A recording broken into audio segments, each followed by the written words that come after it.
Touken Ranbu looked at Eugene and said, I can do that worse. And apparently, they can indeed.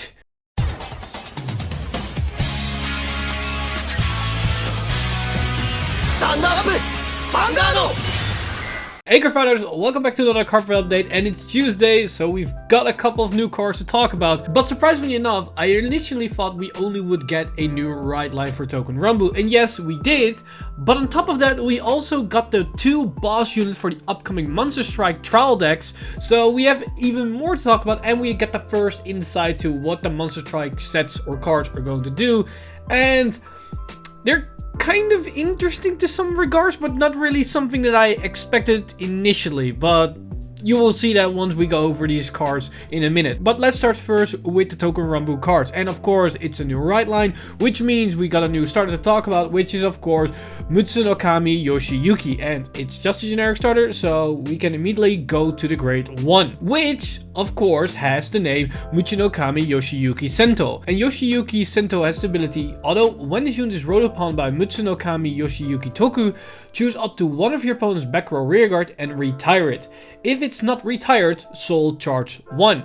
So either you get a free retire, which is somewhat of a free +1, or you get a soul. Now, this soul will come up in a minute here, but overall, it's fine. Like, in most cases, you're gonna get the soul, as it's very unlikely that your opponent's gonna call the rearguard in the early game that often, that early.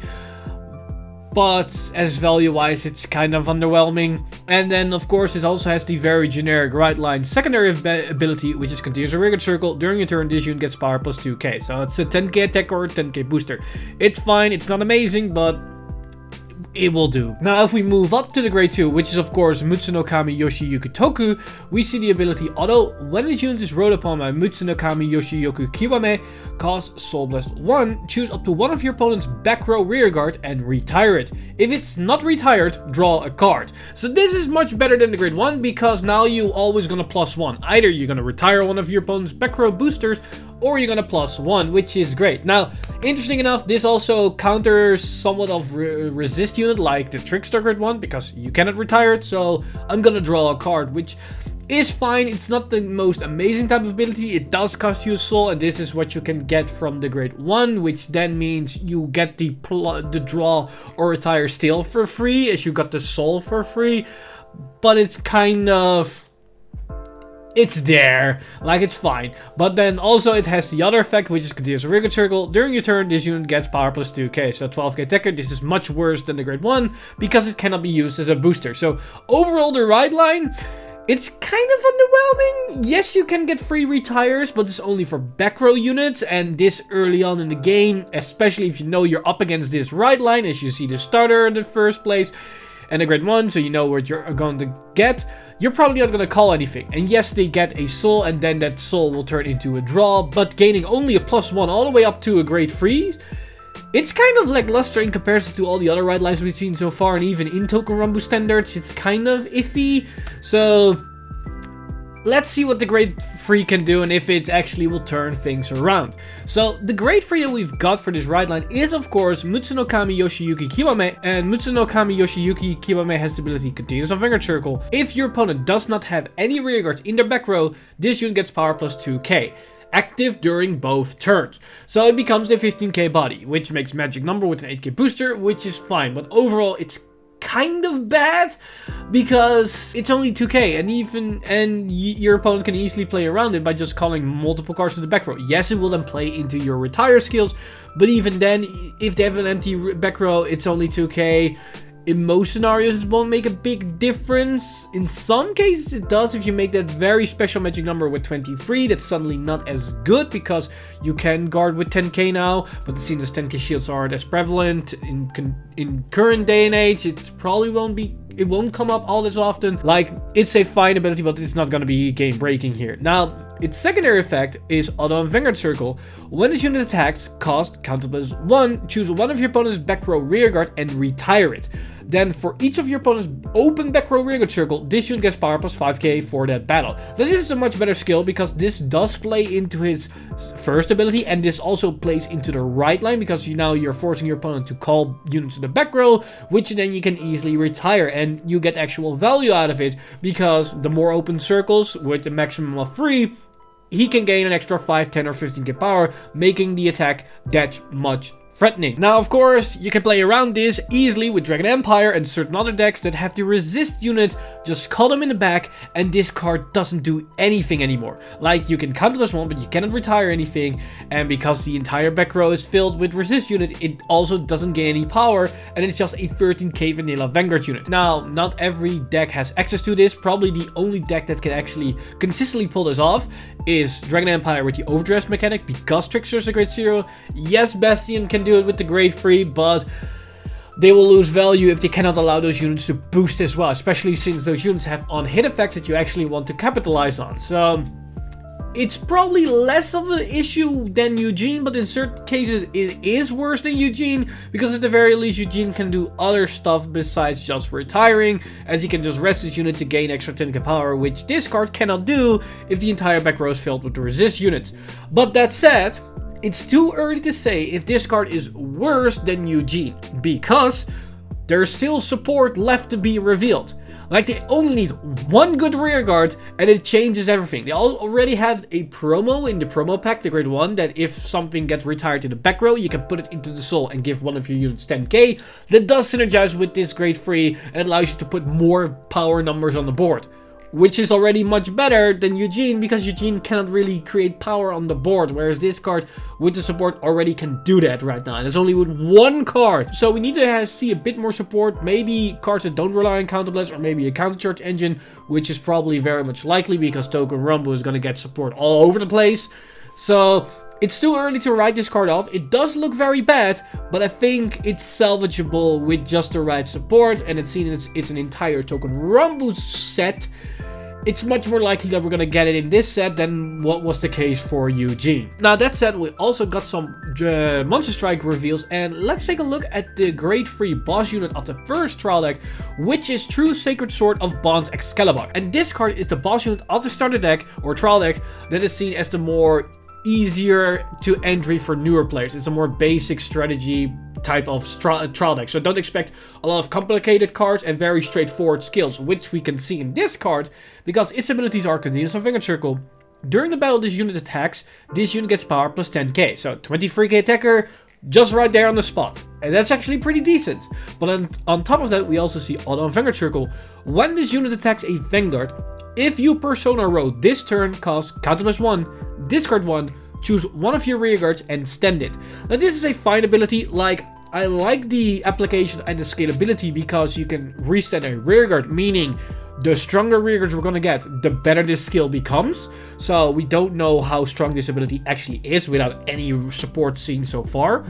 But the only thing that I have issue with is that is restricted behind the persona right clause. But that said, with the whole gacha read-around mechanic, where you can swap cards from your hand with the cards into the monster box, because we can load up the monster box a lot faster than all other clans can draw into cards, I think getting the persona right off is a lot more consistent in this particular archetype, or this clan, or nation, or whatever you want to call it, than any other archetype or nation that we've seen so far. So I think there's still a lot to be had here, but we need to see how consistent getting to your persona right is with the new gacha mechanic of Monster Strike. So all that said, I think it's an excellent generic boss unit that beats for high numbers, allows you to restand your units if you need to, and can be a nice basic entry point for any player out there because it's not that complicated and it's not that hard to figure out the value and the power behind this card. Now, that said, we also got the boss unit of the second trial deck, which is a bit more complicated in the way that it's going to be played.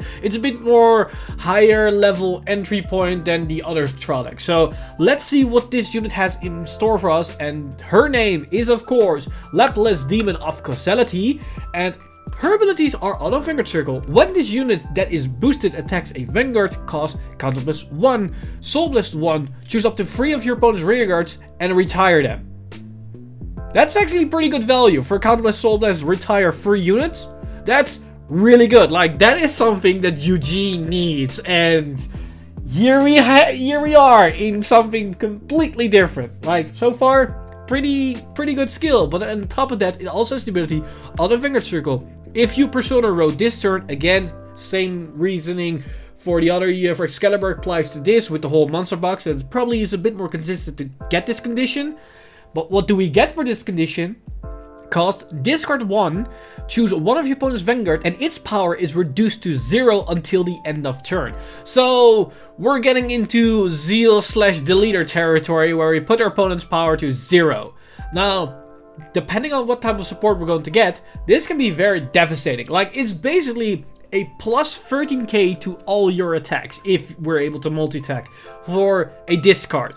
And you draw that card with your Persona Right in the first place, but you can also say that Persona Right is basically negating the minus of riding your Vanguard, but that's besides the point. It's a pretty decent skill, will be as powerful as the other one from the starter deck that allows you to reset a unit. It's hard to say. Like, both units really depend on what the rest of the deck is going to do. Like, on face value, I think that Excalibur is probably the more powerful card out of the pressure realm here, because resetting unit and gaining 4 attacks is probably better than just a flat 13k power buff to the front row. But we have to wait and see till the rest of the support. So far, look really interesting, and we see a more emphasis on the Persona Right clause.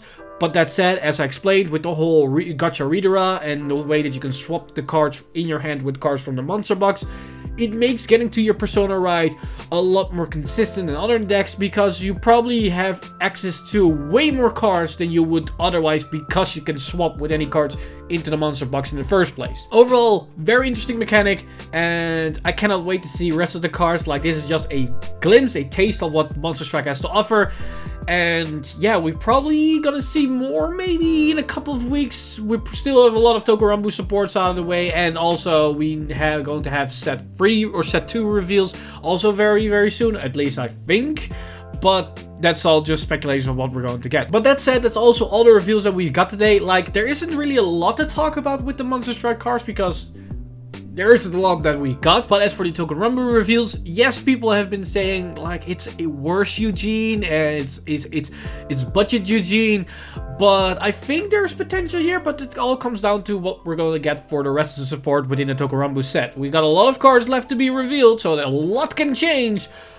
But also nothing can change if they still will put the support all over the place, which means no strategy is complete or consistent or whatever that makes them viable in their own right. It's still too early to say, and we have to wait and see. But that said, let me know in the comments down below your thoughts and opinions about these cards for Touken Ranbu, as well as the first cards that we saw for Monster Strike. They bring up a very interesting discussion, so hit me up in the comment section down below. As always, this video has been brought to you by our lovely patrons over patreon.com/VanguardInsider. You guys are amazing. If you want to support the channel or everything that's happening on the channel, you can simply go to patreon.com/VanguardInsider and become a Patreon today. But with that said, I'm Mr. Time Leap, and I see you guys in the next one!